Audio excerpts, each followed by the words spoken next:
Welcome back to the Peruvian Waltz podcast. I'm your host, Brian Birdie, joining you from Lima, Peru, as always. And I'm joined by Christopher Biscotto, who's finally back at his home. How are you, Christopher?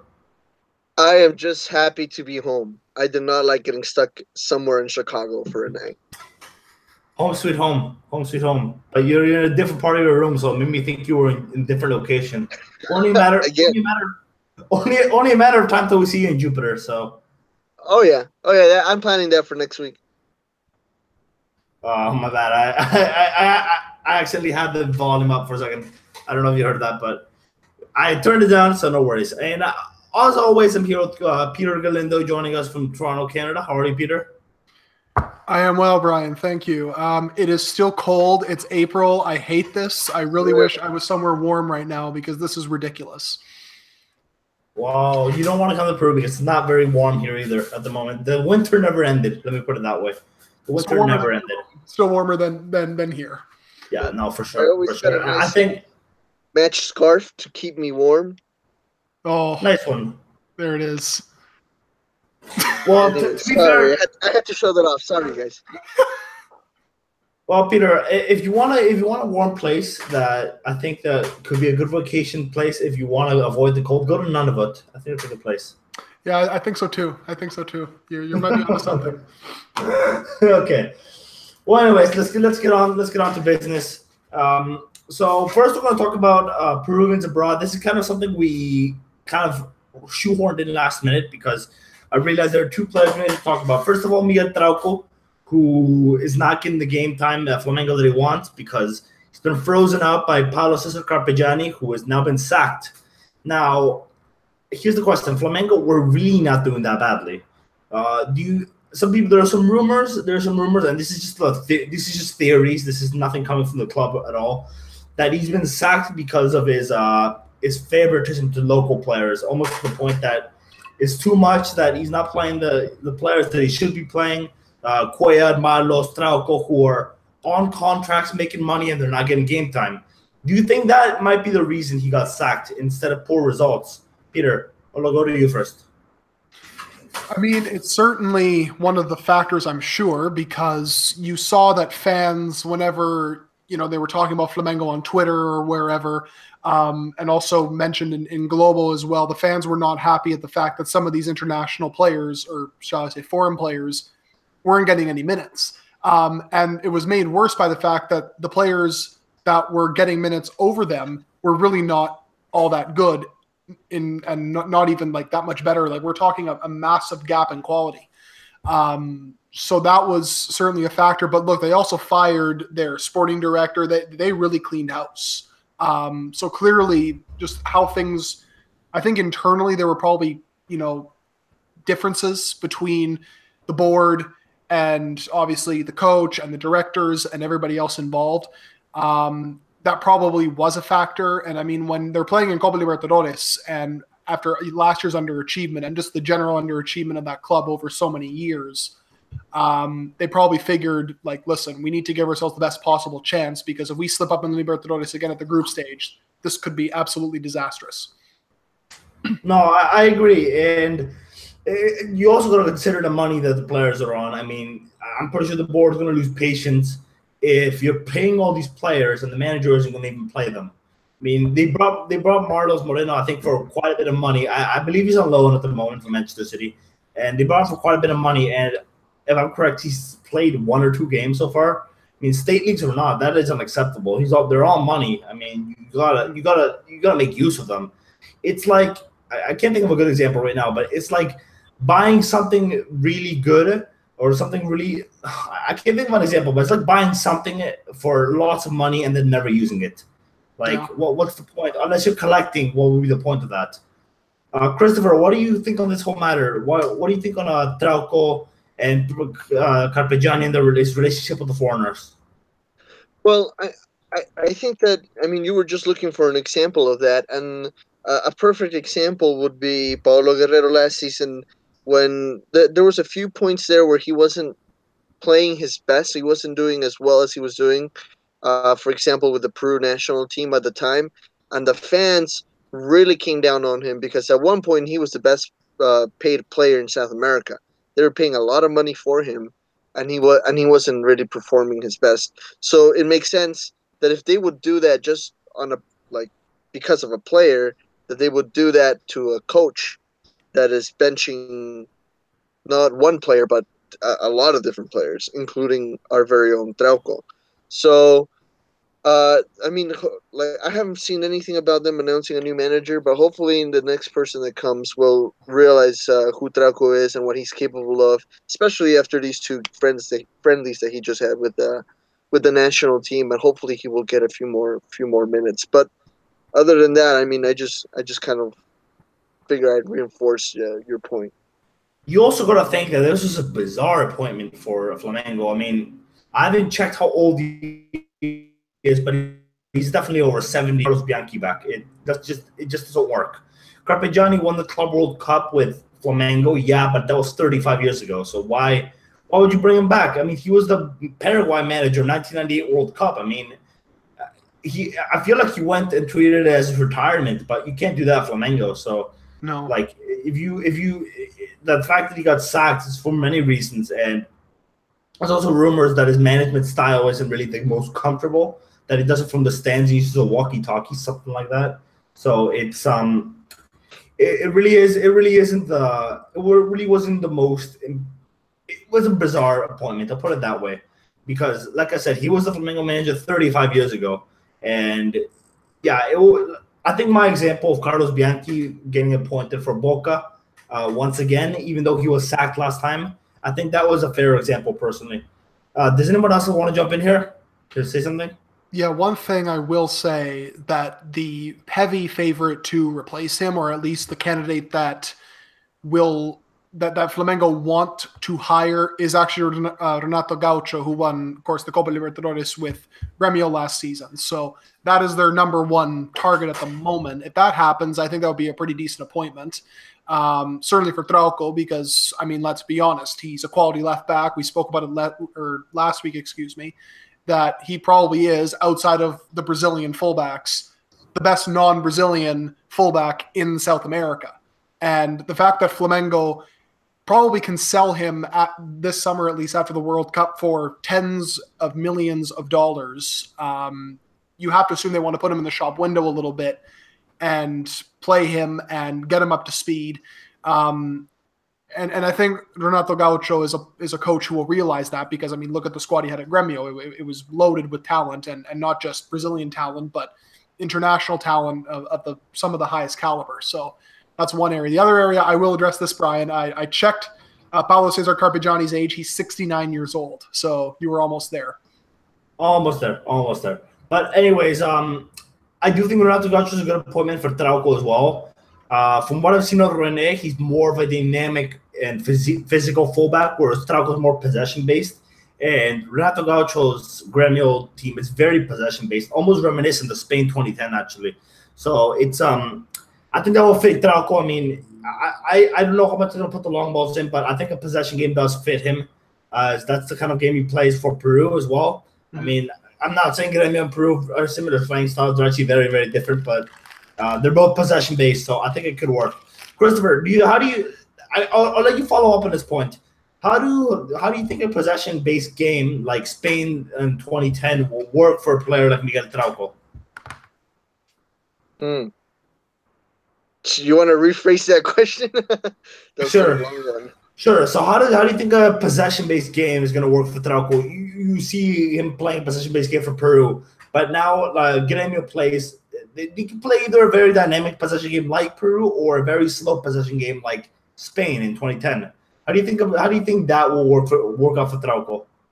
I think it will be well for him. I mean, obviously he's shown what he's capable of, and I think Peru's a lot, like in the national team, for example. Peru's a lot more comfortable when they have the ball, and it's all about that whole Peruvian style, that Peruvian waltz that we have developed. And I think that he is he's an example of that. Not only is he good at defense, but he's also creative when it comes to attack, and so therefore that kind of style is really going to show him off.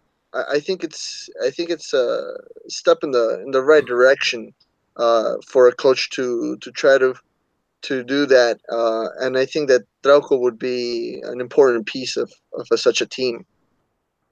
Now, here's the last question, and I'll get back to you, Christopher. Would you think a coach like Renato Gaucho, who is at Gremio, the Copa Libertadores champions, would move to Flamengo for large sums of money and for a big club like with a big fan base over a club that is continental champions and probably one of the contenders to win it again this year, as well as the Brazilian League? Do you think he would take that?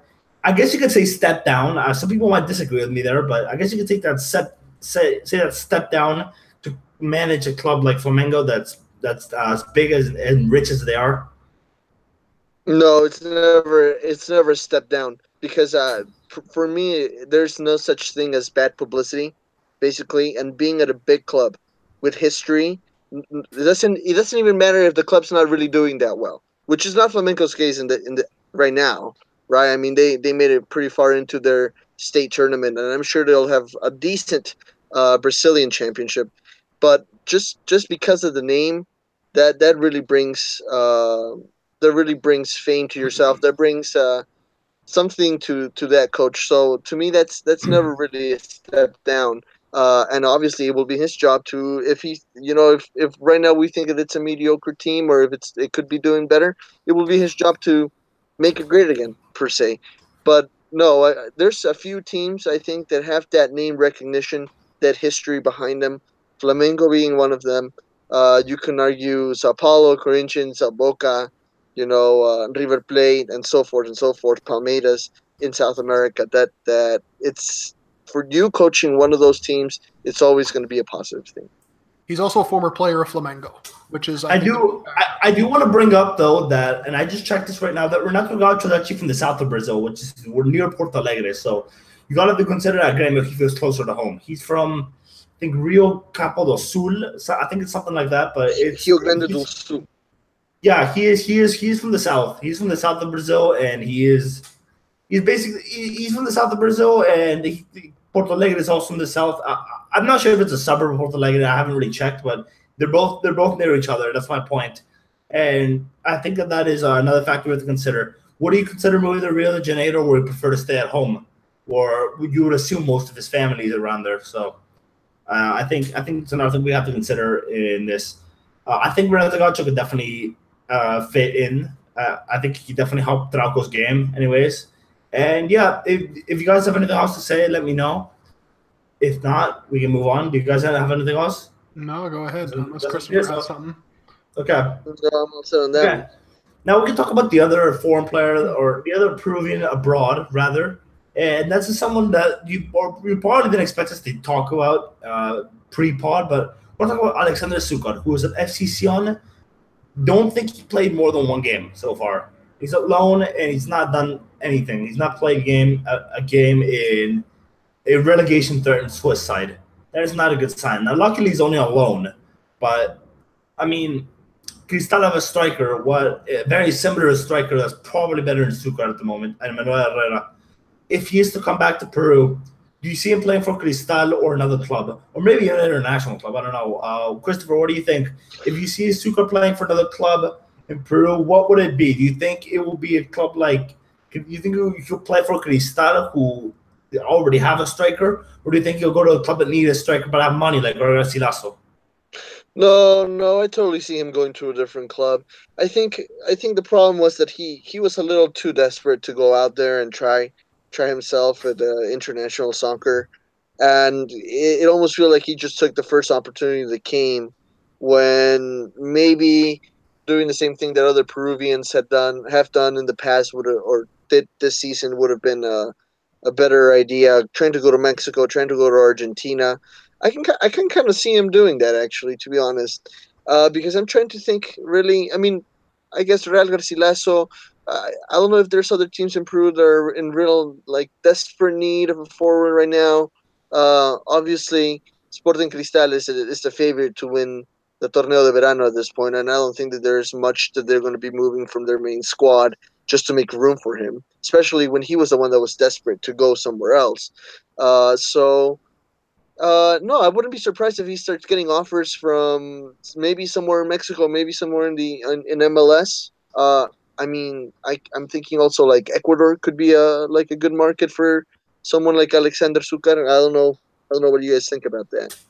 I think that Argentina will be very suitable to his game because he's a very Peruvian like nine, very physical. He's quite strong actually. He's not the strongest player in the world, but he's quite strong. I think that could help him in a league like Argentina. Now the thing is getting playing time. Because if you can't get in Switzerland, who knows if you're gonna get one in Argentina. Peter, what do you think on all this? I think he would probably prefer to keep playing abroad just because, I mean, he pushed so hard to go to Switzerland to get that loan move. Yes, it hasn't worked out for him. He only has had 2 games. And it's really curious because when he got there for their winter camp, or, obviously when clubs in Switzerland or in Scandinavia and whatnot, they break for the winter because obviously tons of snow, you can't play, it's ridiculously cold. He showed him, very, very positive performances. And gave a good account of himself when he was there. So I thought at the very least he would be an impact substitute, if not pushing for a starting spot. But the thing is that Sion, because they're battling relegation, they just kind of loaded up on forwards, and they've been really lacking goal scoring. They brought in a lot of experience. They have Robert Aquafresca, who's like a Serie A veteran at this point. Yombe Mboyo, who is pretty experienced in Europe based on his resume. About 30 years old or something like that. So they're probably wanting to give more playing time to players of that caliber, as opposed to someone who maybe be a bit more of a project. But with that in mind, I think Sukar definitely has the mold of that sort of commending number 9, as well as just the talent to be able to play outside of Peru. But I think he should go, or at least try to get somewhere else in South America, because I feel like if he were to go back to Peru, his performances might plateau again, much like what we saw after he was called up, what would it be, last June, for those 2 friendlies against Paraguay and Jamaica.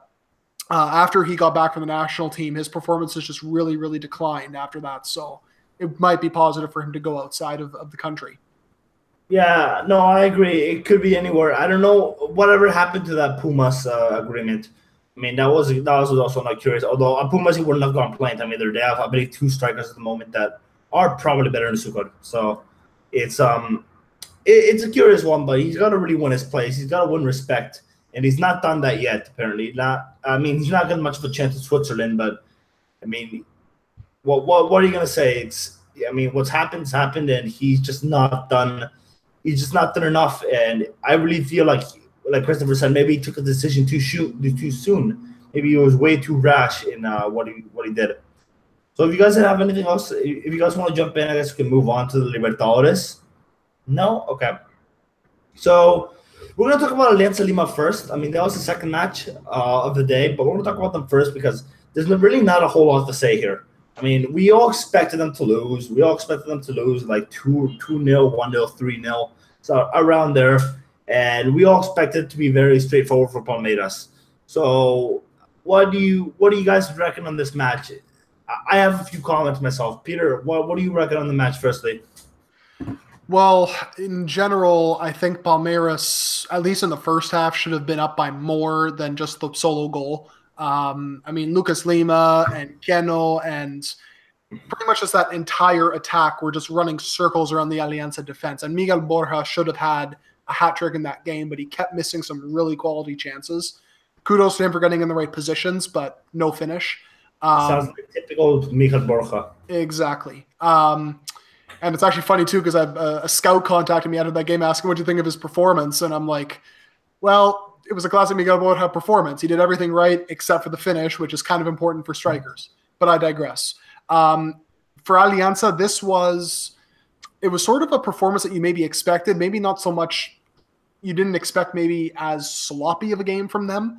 Or as nervous of a game as they had, because everybody from front to back were just full of nerves, and you could totally see it. They would almost like just stop in shock and fear whenever any Palmeiras player was running at them. The only player for me, out of the starters at least, who maybe deserved some sort of praise was probably Reinaldo Cruzado. I thought he had a pretty decent game. And I thought Holberg and Quevedo were pretty decent coming off the bench as well. Gave them a little bit of a spark, which I think they were lacking, and I think that might have helped them. But they created a couple chances. They just couldn't really finish them, and they made some very, very mindless decisions in the final third whenever they did actually manage to get forward, which I don't think really helped matters. They kind of got to realize that, okay, listen, we've got nothing to lose. We're expected to be defeated here. Let's just play loose and not worry too much about this, because in all honesty, no one at all expected them to get to the next stage, even to get, third place and get to the Sudamericana. So, I mean, the fact that they're still playing like, this is like a pivotal, semifinal or final is strange to me. It just doesn't. The thing that really frustrated me was Palmeiras were committing a few errors at the back. They were committing a few errors with trying to get out, trying to play out from the back. And Alianza took advantage of that. But the problem was, like you said, they made some mindless decisions. I mean, every time there was a clear open space where there's one winger who was really open, and they chose to shoot from outside the box rather than pass the open player. That could have been a goal. It just doesn't make any sense to me. It makes some team chemistry. It makes team chemistry just seem like pointless because it doesn't look like it's there. Another thing I want to say, Bengochea. I mean, he won the league last year. He did it well. He was effective. Is he really all that? Because really, I'm seeing some really questionable decisions from him. Because, for example, firstly, you got to stop playing youth midfielders in fullback. It doesn't work. Cotrina has actually been all right in fullback since he started, but the rest, they haven't worked. Duclos, Marina, and Garro, those aren't fullbacks, and they're playing in fullback. They've been playing in fullback for a while. Doesn't make any sense. And it's not only that, but some of the players they brought in just doesn't make sense. They've tried to replace Aguiar, and they brought in a load of midfielders to desperately try to replace him. And the three midfielders that play nothing like Aguiar. So that's not worked for them either. And don't even start me with the lack of the number 9. The best player is Posito, and I'm not saying this just for Christopher, but the best number 9 is Posito, in my opinion. Oh, yeah. They keep playing Leyes. And Posito, I mean, you could argue he's not the level of a team like Alianza or Municipal, but he's the best striker, though. He's the best striker they have. So why don't you play him? Why do you play the others? I mean, some really questionable decisions from Bengochea. It just doesn't make any sense to me.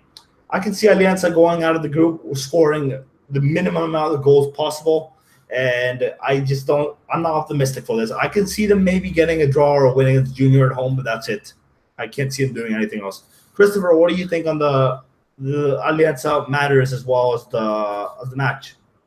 Well, yeah, I mean, let's remember that Alianza's goalkeeper had a pretty decent night too. I think unfortunately, when your goalkeeper is the man of the match for your side, and there's obviously something is deeply wrong. I feel like Bengochea is kind of reminding me of Sergio Marcarian a little bit. There's that certain like being scared of something, like the very Uruguayan style. In all honesty, like Alianza Lima hasn't received that many goals, but the problem is that they like. I was listening to a statistic today. So far, Bengochea has played 4 international matches with Alianza, hasn't scored a single goal. Right? They scored 3 goals on him, only 3 goals in 4 matches. That's not too bad, but he hasn't scored a single goal. So therefore, how does he expect to get out of that group if he doesn't put his best people up front? Yeah, I mean, my man Posito should have been playing that game. But at the same time, why didn't Jover or Quevedo or both just go from the get-go? Why did he wait till what, like minute 60 to put him in?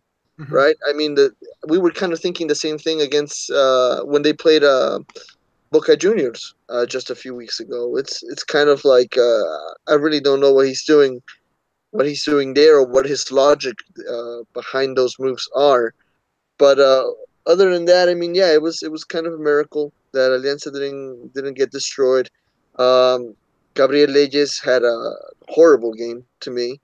So did Velarde, probably.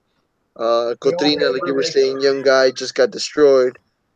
So yeah, I mean, I think, yeah, like I said from the beginning, I think Alianza Lima's goal at this point is just to try to fight for that third slot, if anything, and not be afraid, like Peter said or like you guys said, to try new things. I do want to follow up on one thing that Christopher actually just said, which I think is very interesting, and it kind of speaks to what I said earlier as well.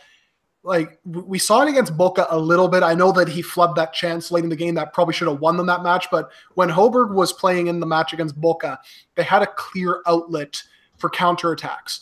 It's totally fine if Bengochea wants to sit deep and absorb the pressure and restrict as much space as possible. But if you don't have a proper outlet for counterattacks, or you don't have that composed midfielder on the ball, don't even get me started on Carlos Asquez whenever he tries to play football. It's mind-blowing. I completely regret putting him in my 35-man preliminary squad. I want to revoke that immediately. He reminded me why I did not rate him initially. I thought, oh, he's changed. No, he totally hasn't. And the fact that he keeps playing in an advanced role is insane to me. Like, that's like putting me in the number 10 role or as a number 8. It just doesn't work. Pretty sure Brian and Christopher could also do better job than Carlos Asquez in that position.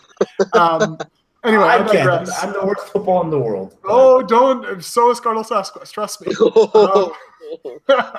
I'm gonna go throw in I'm gonna change jerseys right now. Yeah, there you go. But yeah, like that, it doesn't make sense to me that, you know, Bengochea doesn't put in a player like a Quevedo or a Hoberg or both in a match like that, where you need someone to create or at the very least run at the opposing defense. No, sorry.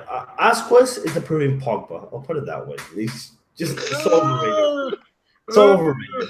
Okay, so yeah, in that way, yes. Okay, I was about to say, are you sure? He gets so much hype and gets everything wrong. It's kind of like I mentioned this on Twitter in the Sevilla and Bayern Munich match.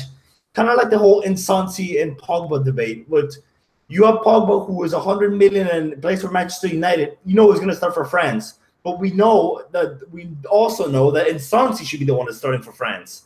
And it's not going to happen. That's the same thing I see with Asquez.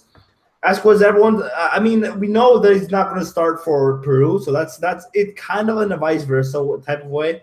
But we also know that he's deeply overrated, and that some people think he should be in the national team when he clearly doesn't have the level to be at it. I mean, first of all, he doesn't have an identifiable position. He's playing everywhere these days. I mean, it's not even total football. Like, it's just stupid. He plays as a 9 or as a 10 or as an 8. What does he even play? What does he even play? I don't know. I don't know what he plays. I don't know what you guys think. I don't even attempt to figure out where he's playing now. Like, one moment he's playing in the holding position. The next game he's put on as like an attacking threat, which is like, what? You know?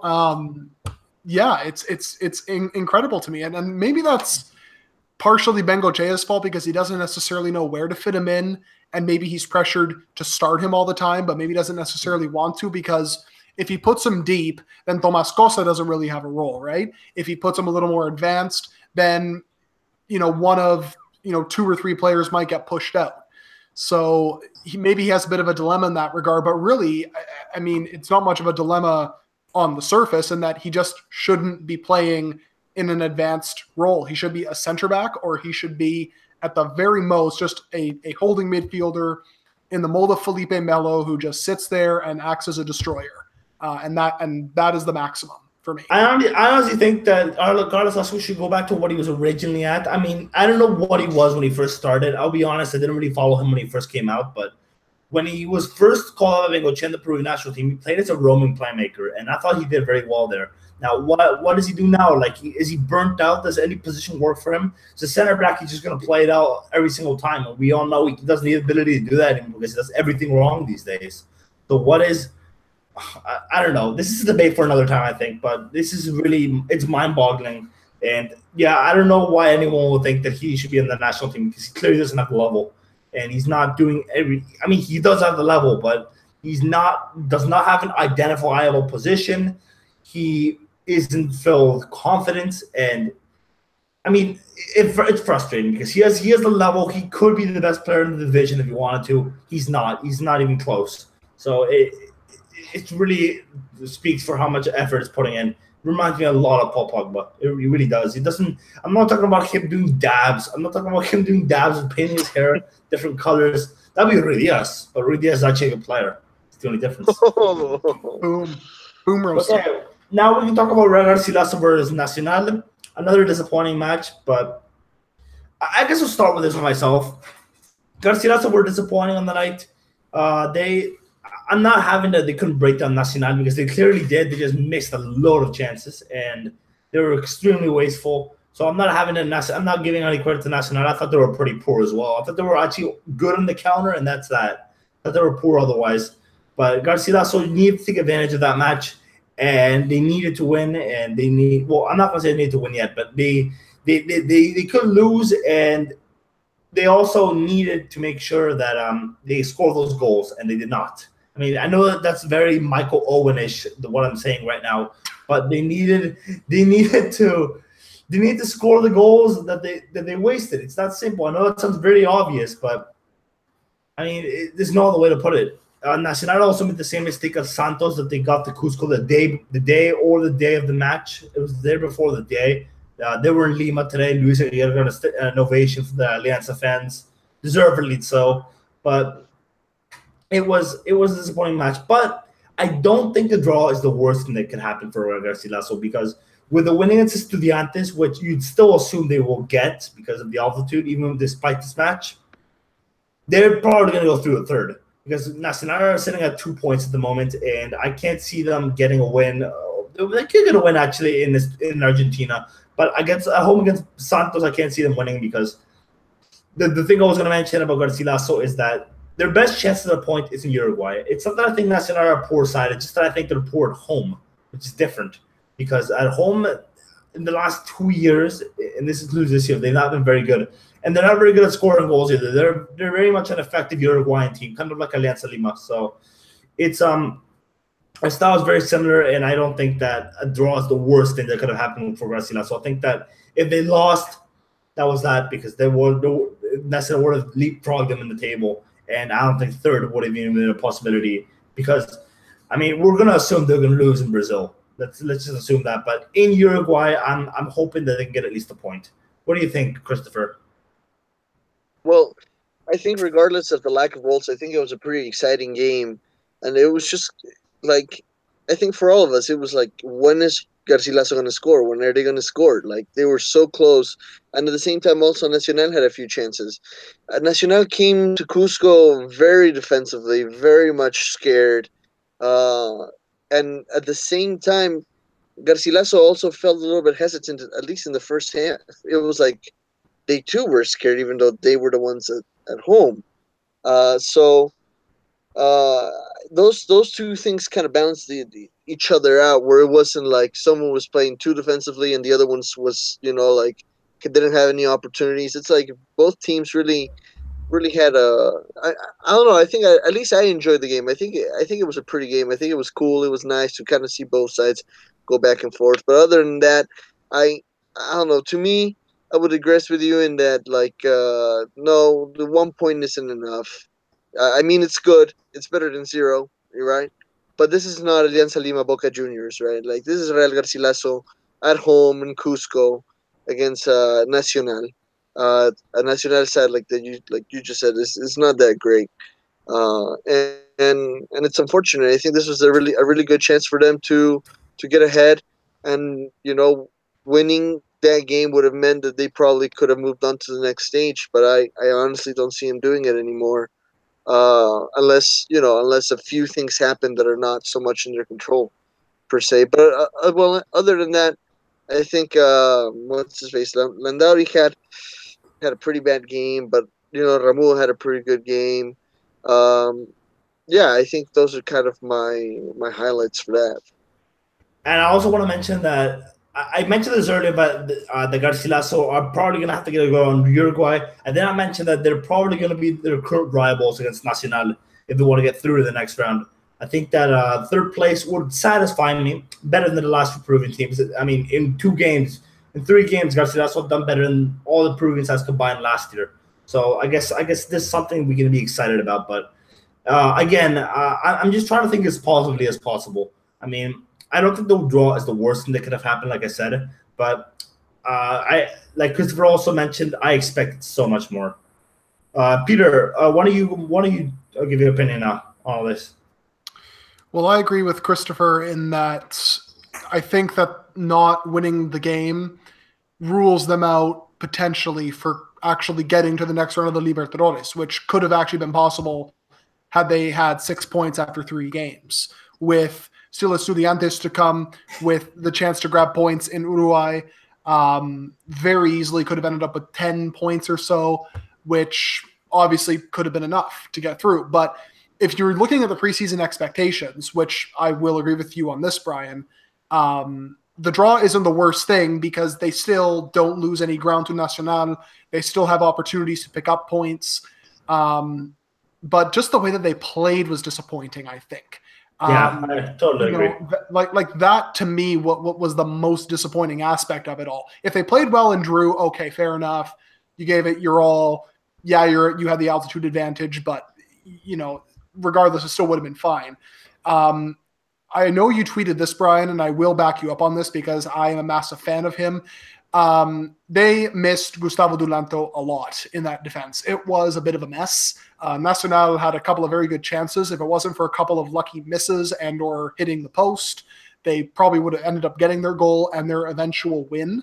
Juan Lojas is not good at all, especially when you compare him to Dulanto, who should actually be back this week. And I know he was on the bench, but I'm sure they didn't want to risk him completely because knee injuries are a bit complicated. But the final thing I wanted to point out on this, which again you touched on, when Garcilaso got into the final third, whether it was Landauri or Vidales or Ramua, whenever there would be time on the ball and they could just keep it and circulate it around and really tire out the Nacional defense and their midfield, they just shoot it long aimlessly. And that to me was a mistake because, look, the longer you hold on to the ball, right, the more tired they get and the more focused they have to be. There's eventually going to be a lapse in concentration, and that is where the chance comes. And I thought that Ramua, as active as he was, tried to force too many passes. And that was very disappointing to see because he is obviously a quality player. Maybe not his best game, but overall, just disappointing all around, really. Yeah, no. For me, the best player in the match was Johnny Vidales, who I thought was the only one that was looking lively in attack, the only one that was looking unpredictable. He missed a few sitters as well. There's one particular where he hit the ball, I think it was like that, and it was a really terrible technique. But he could have gone. He did want to beat the offside trap, and he could have gone. He could have gone his goal, but his heading technique was just abysmal. So it was. I also thought that the defense was poor. They missed Gustavo Lanto. It was really unstable defense, and there's to my next question on this, and we're gonna avoid Tavares Silva talk for this time because it's only his I think his first match. It's unfair to judge him now based on his performance.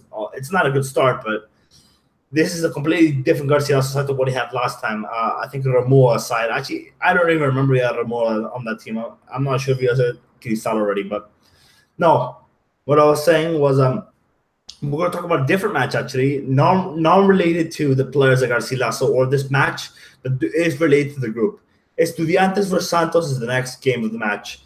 Santos is at 3 points at the moment. Estudiantes are at 4.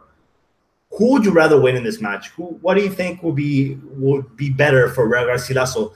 Would you prefer them to stay in second for another match day and have Estudiantes win, or would you prefer Santos to win and then have Estudiantes as a direct competitor when they come in Cusco? Peter, I'll go to you first. Well, I think the latter, because any chance you have of still getting second and advancing, the better. I think it's a bit of a defeatist attitude to say, well, okay, let's just toss, let's hope that Estudiantes let's hope Santos win, because if Santos wins, then you are leapfrogged and you're suddenly 2 points back, which puts the pressure on you to get those results. Whereas if the opposite happens, look, Garcilaso's not getting first. Let's be perfectly honest, at least not now. I say you concede it and you give yourself a decent chance to not only maybe get third, but also finish runner-up. And Christopher, how about you? Well, I think I would agree. I think the fact that they already played Santos and that they already beat Santos, it would be more beneficial for Estudiantes to win the next game.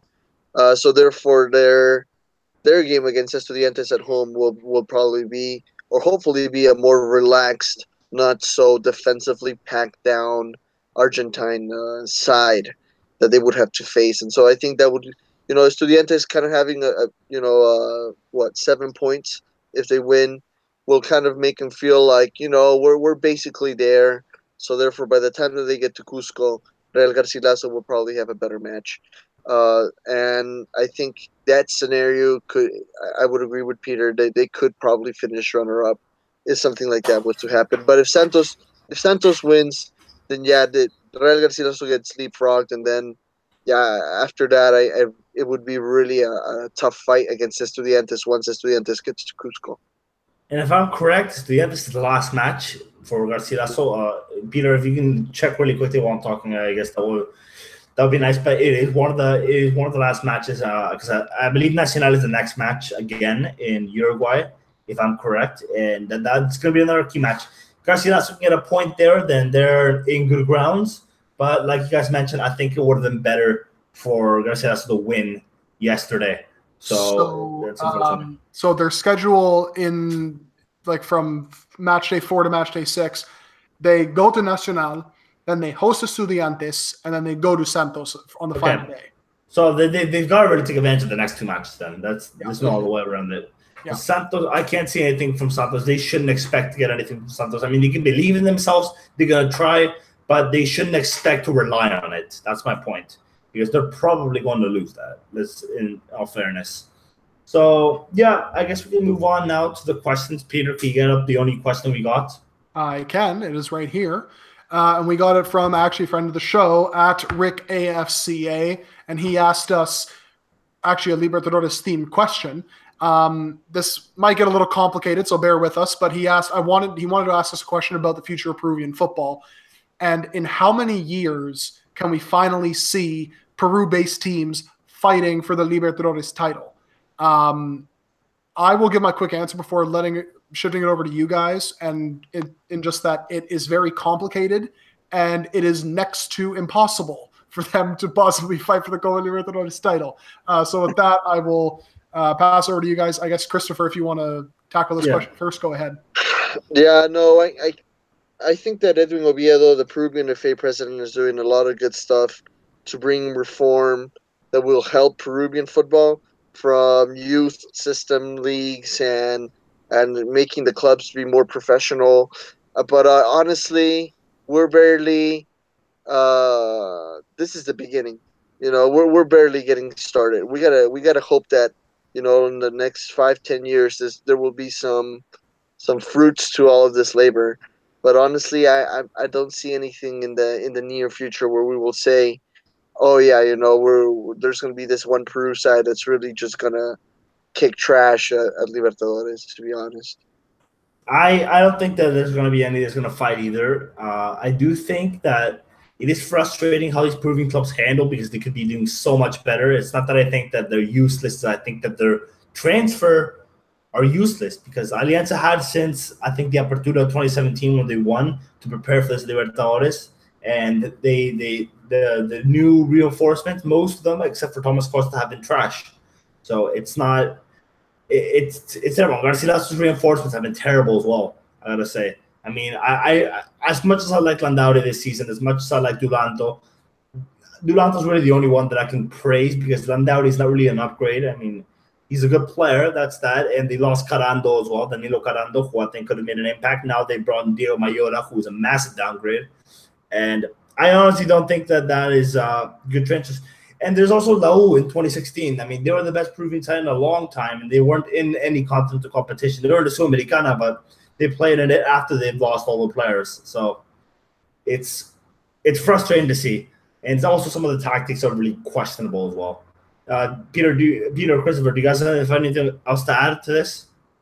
I will throw in something else, and that is maybe a little more of a point that Christopher made. what Oviedo is doing is great for sure. And maybe in the next 10, 15, 20 years, you might start to see slow improvements. Maybe instead of, always getting knocked out in the group stage, you'll see more Peruvian teams make the knockout stage. That in itself would be progress. In terms of competing for the Libertadores title, I mean, look, Universitario made it, twice? So did Cristal. You will get outliers in there. But all you have to see is that even back in the 1970s, when all those World Cup players for Peru were still playing in Peru and playing for the big clubs in the biggest competitions in South America, they still couldn't really break that barrier. And nowadays, with such a large discrepancy in the finances, I mean, all you have to do is look at the Forbes valuation of the 50 most valuable clubs in the Americas. I know it's very shady in a way, but the most valuable club in the Americas is Corinthians at $577 million. And the most valuable club in Peru, they claim anyways, is Universitario at about $50 million. So that's a $520 million difference. And then you look at Colombia, it's $100 million with Deportivo Cali. River Plate is the most valuable in Argentina at $173 million. You just can't really compete with that. I mean, and then you look at the fact that, clubs of Universitario are in massive debt. They don't even own their stadium. You have other clubs like Melgar who don't really want to spend even though they can. All that contributes to it. Yes, you'll get an outlier like a Leicester City winning the Premier League in maybe, a Peruvian team maybe has a run. But in general, in terms of consistency, it just can't happen because of all those factors that I mentioned and that, of course, all of you also mentioned. And I also wanted to add one more thing to that it might be beneficial for Peruvian clubs to not do well in the Libertadores. I mean, we want them to do well, but I mean, if they're doing well in the Libertadores, and that likely means the national team's not doing well, it likely means the national team will do well in the future. Because look at Chile. Chile have not done well in the Libertadores in recent years in the league because all the players have moved abroad, and I prefer that. I prefer the players to move abroad, play in Europe and other leagues in South America and Mexico, than to stay in Peru and do well in the Libertadores. I would prefer that. I mean, I would love to see a Peruvian team win the Libertadores, don't get me wrong, but I do think that playing abroad and the Peruvian national team is more important. Yeah, so I think that is important. Now, as for the if a Peruvian team wants to win the Libertadores, they have to have really good Peruvian youngsters, kind of like Lou had a few years ago, and good foreigners, which is what Lou did not have in 2016. So that's one thing that I have to mention. That's what Cristal had anyways. Cristal had some really good foreigners like Bonet. I think Julinho I think was Peruvian Brazilian. I can't remember, but Julinho was born in Brazil. Yeah. Yes, but he was nationalized Peruvian. But you got my point. Bonet, Julinho, players like that, they need to play, and they have to have players like those. Like I think Cristal has some very good foreigners at the moment, and I think some of the youngsters could definitely. Cristal is the team that I could see most find the Libertadores in the near future. So, and you also have the mentality problems that maybe the psychologists and the teams just aren't good enough. So there's a lot of things, factors.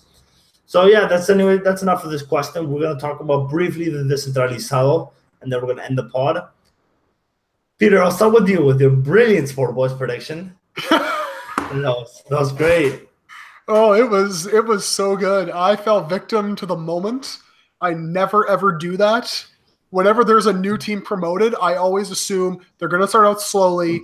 Hold your horses. Just because they're Sport Boys doesn't mean they're going to, set the world on fire and, do well in the Torneo de Verano, maybe in the Apertura or Clausura. They figure it out. I was so dead wrong. Every time I see them play, I'm like, what was I thinking? Like when I have, as many of you guys know, I have a hashtag, and it is no Quevedo, no party, because when Quevedo doesn't play for Alianza, you see the decline or the quality just decline instantly. It's the same thing when Tejada doesn't play for Sport Boys. The goals just dry up, and their defense is a little bit shaky. Yes, they've had a lot of players come in and out, which doesn't help, but that's kind of the overall point. They have one reliable goal scorer and not really much else, and I feel like that's hurting them a lot. They can figure it out later on in the season. I don't think they're going to be in danger of, like, say, relegation or anything like that, but certainly not going to be competing for, like, a Libertadores or Sudamericana spot like maybe I initially thought, at least.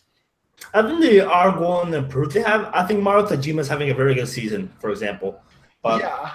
I think there's a few things that need to improve. That I don't think their coaching has been great. That they look very tactically inept, but there is some talent in there, and we still got to watch out. There's still players there. The problem is there's a lot of veterans that just don't have it in there anymore, like Johnny Montaño and Red Chaput, who were great players in their prime, but they just don't have it anymore for the Primera División. So that's another example. Hey, Christopher, what were your predictions? I remember you said Cristal, and I think you said Garcilaso for the other one. What do you think of both of them? I think Garcilaso might be a little bit focused on Libertadores right now, and that's fine. I mean, obviously there's plenty of Peruvian leagues still ahead of us, and because of the way the system is designed, you can just like slack off on 1/3 of the year and still win the championship. So I'm I don't know. I guess I'm not that surprised on that side.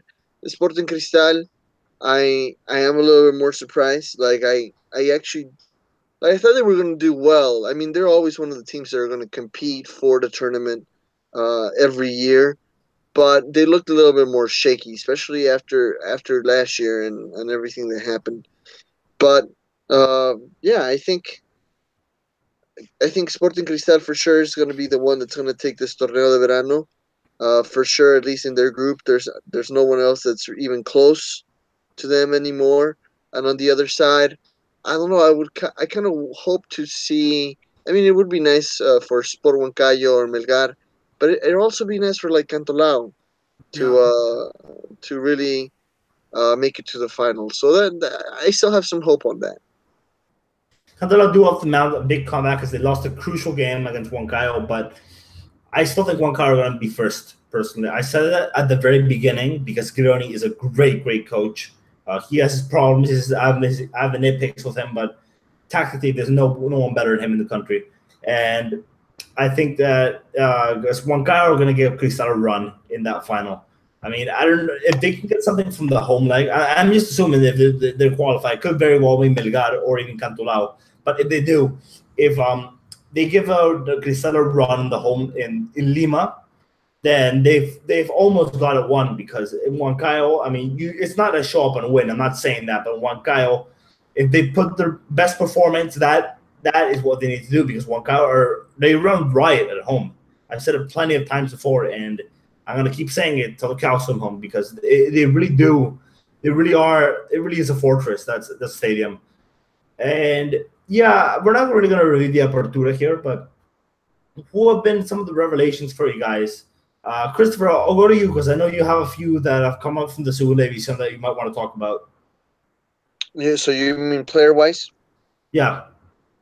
Yeah, well, my main guy has to be Cantolao's Nene Rengifo. Right? Honestly, like I think that guy is amazing.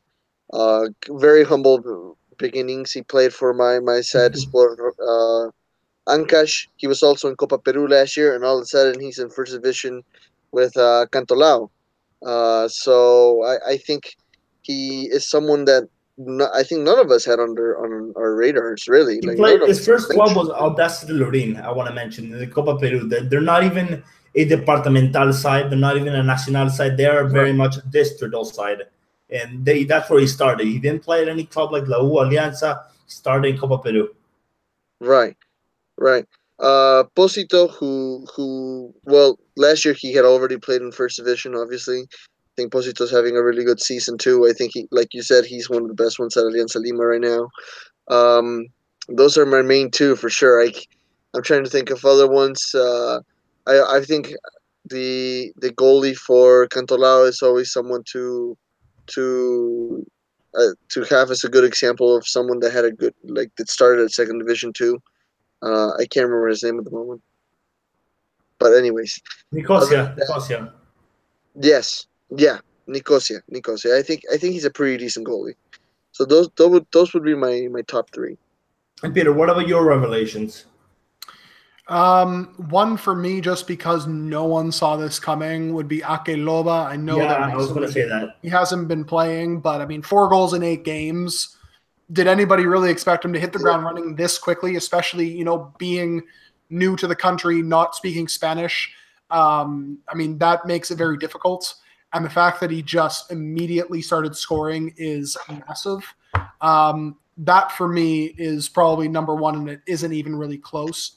Emmanuel Herrera, I think we have to give him some props just because, I mean, 8 goals, 7 matches. He scored in pretty much every single game he's played in, whether it was in Libertadores or in the league. He's been exceptional. And I mean, if I had to pick a third, it's kind of tough just because I don't. Maybe Bogado at Comerciantes, possibly. He's been pretty good this year. 7 goals, I think. So I know I picked pretty much all attackers, but frankly, there are a lot of good attacking players this year, and it's kind of hard to just narrow it down to 3. But those would be the 3 that I'd choose. James Bogado is one example for really, really dodgy story because I don't get how he ended up in Cutervo, because he played for Olimpia, he played for Paraguay's under 20s, and with that level he could have ended up in another club in Paraguay or a decent club in Peru, but he ended up in some nothing town in the middle of Cajamarca. I don't know how he ended up there, but that's $10 Cutervo fans. Obviously, we love you guys. We love you. I just don't get how he ended up in that town, to be honest, because he could have. I mean, have an airport. I don't know. Like, it's kind of dodgy. Maybe it's the agent. Maybe it's one of the scouts there. I don't know, or an agent that offered him to Comerciantes. I don't know. But he's a very, very good player. Without him, I would say Comerciantes will be fighting to get relegated because he's really hit the ground running this season. Last season was great too, but this season he's extraordinary. He's almost reminding me of Omar Fernandez in a way. Not as good yet, but maybe one day. He's very, very good. I think that he should be what Melgar needs. He's what Melgar needs in order to replace Omar Fernandez.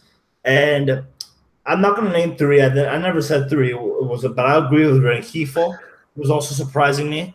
I still have questions about his whole physique because he's only playing as a sub, so maybe there's something that's not working for him. Maybe he can't play the full 90 minutes. I don't know, but he's also playing very well. I would suspect clubs will be in for him at the end of the year to keep this up. And Akelowa, of course, who I did not expect to see him do this as well. And Anamu as well, the other Ivorian, he's not doing half bad either. He started last game and came on as a sub a few times.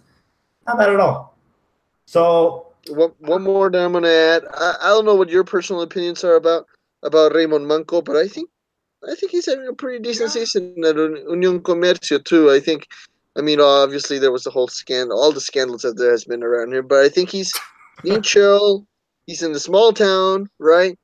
Not much going on there, and he's having an okay season. He's having a decent season. Someone that was supposed to be the next Nene Cubillas or something, Raymond Manco, I do want to say, as long as he doesn't come dressed as a tiger like he did against UTC for one of the match, he'll be at that club for a little while. So unless he wants to continue that continuous cycle of going abroad to some really obscure Eastern European country and then coming back in 6 months to another really small club like Comerciantes. So, yeah, Marco's he's been okay, but I don't really rate him that much, to be honest. I don't think he's that great, and at least nowadays, anyways. Maybe in his youth days he was a lot better, but nowadays I don't really rate him much. So he's basically a poor man's Marcos Yuya. So that's going to end the pod. Thank you guys for listening. My Twitter handle is B_Bertie98. Christopher, what is yours? Oh, I never mentioned that I'm showing off my Sport Rosario kit today. I'm Christopher Vizcardo at VIZ_FC. And Peter, how about yours? As always, at Galindo PW. You can follow the show/website at Peru Waltz. So thank you for listening, and we are signing off.